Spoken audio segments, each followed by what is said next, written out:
अंशिका, आप देख रहे हैं क्राइम भारत समाचार।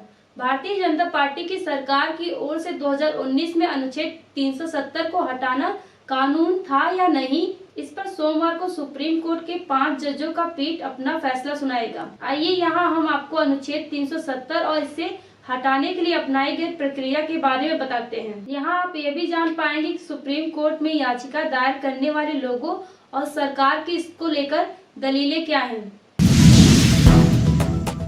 अनुच्छेद 370 भारतीय संविधान का एक प्रावधान है। यह जम्मू कश्मीर को विशेष दर्जा देता था। यह भारतीय संविधान की उपयोगिता को राज्य में सीमित कर देता था।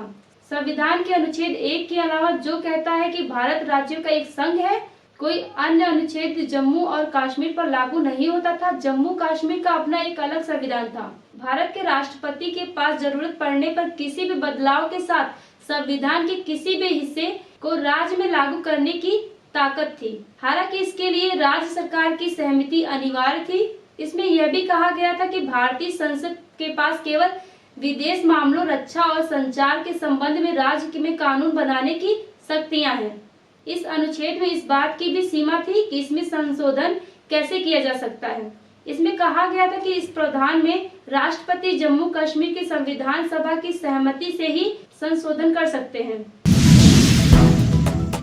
जम्मू और कश्मीर की संविधान सभा का गठन 1951 में किया गया था। इनमें 75 सदस्य थे। इसने जम्मू और कश्मीर के संविधान का मसौदा तैयार किया था, ठीक उसी तरह जैसे भारत की संविधान सभा ने भारतीय संविधान का मसौदा तैयार किया था। राज्य के संविधान को अपनाने के बाद नवंबर 1956 में जम्मू कश्मीर संविधान सभा का अस्तित्व खत्म हो गया था। बीजेपी काफी लंबे समय से इस अनुच्छेद को कश्मीर के भारत के साथ एकीकरण की दिशा में कांटा मान रही थी। उसने अपने घोषणा पत्र में भी कहा था कि वह भारतीय संविधान के अनुच्छेद 370 और 35A को हटाएगी। अनुच्छेद 35A को 1954 में संविधान में शामिल किया गया था। यह प्रावधान जम्मू कश्मीर के स्थायी निवासियों को सरकारी रोजगार, राज्य में संपत्ति खरीदने और राज्य में रहने के लिए विशेष अधिकार देता था। ऐसी ही बड़ी खबरों के लिए बने रहें क्राइम भारत समाचार के साथ। धन्यवाद।